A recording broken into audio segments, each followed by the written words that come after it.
Truth versus tolerance. The world today. Truth versus tolerance. This is the world today.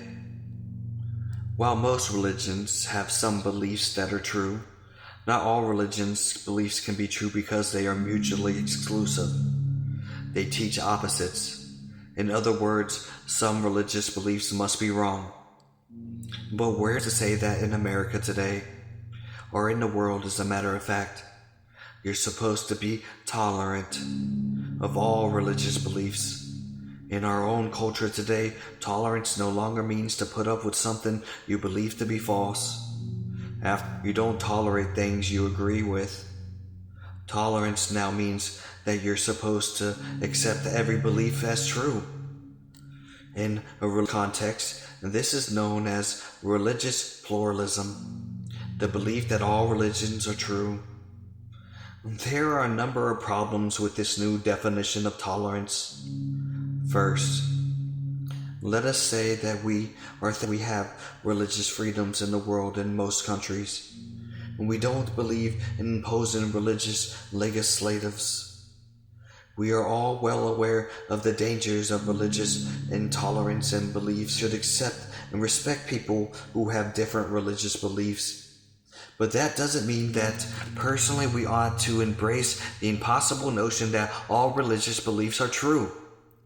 Since mutually exclusive beliefs cannot be true, it makes no sense to pretend that they are. In fact, on the individual level, it can be dangerous to do so. If Christianity is true, then it's dangerous to your eternal destiny not to be a Christian. Likewise, if Islam is true, then it's dangerous to your eternal destiny not to be a Muslim. Second, the claim that you ought not to question someone's religious beliefs in itself is a religious belief for pluralism. But this belief is just as exclusive and intolerant as any religious beliefs of a Christian or Muslim. In other words, pluralists think all non-pluralist beliefs are wrong. So, pluralists are just as dogmatic and close-minded as anyone else making truth claims in the public square. They want everyone who disagrees with them to see things their way. Third, the prohibition against questioning religious beliefs is also an absolute moral position. Why shouldn't we question religious beliefs? Would it be immoral to do so? And if so, by whose standards do pluralists have any good reasons supporting their beliefs that we ought not to question religious beliefs? Or is it just their own personal opinion that they want to impose on the rest of us? Unless they can give us a good reason for such a moral standard, why should we allow them to impose it on?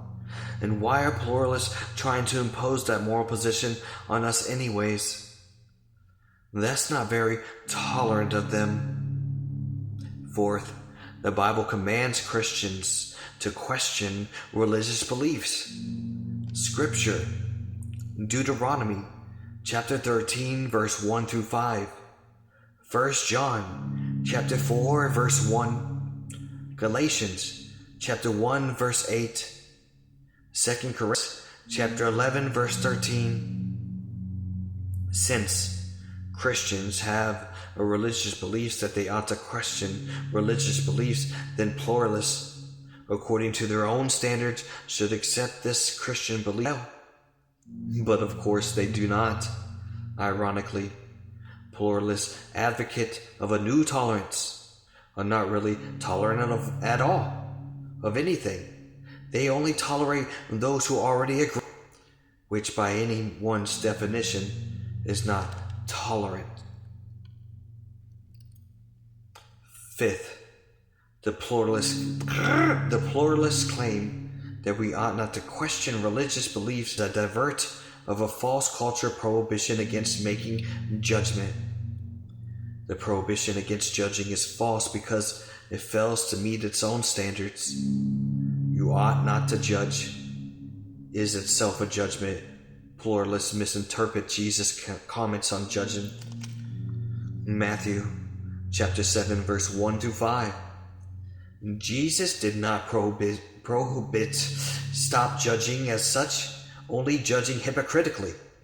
Indeed, everyone, the pluralists, the Christians, the atheists, the agnostics, make judgment.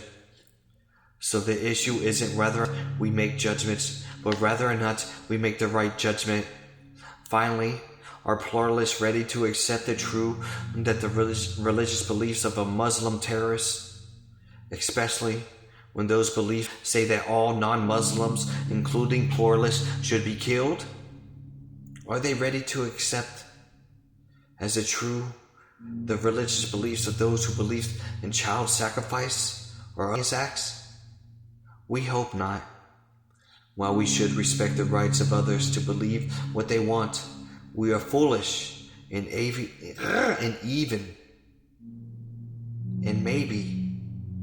even unloving to tactically accept every religious belief as true. Why is this unloving? Because Christianity is true. If it is true, then it would be unloving to suggest to anyone that opposing religious beliefs is true as well. Affirming such error might keep them on the road to damnation.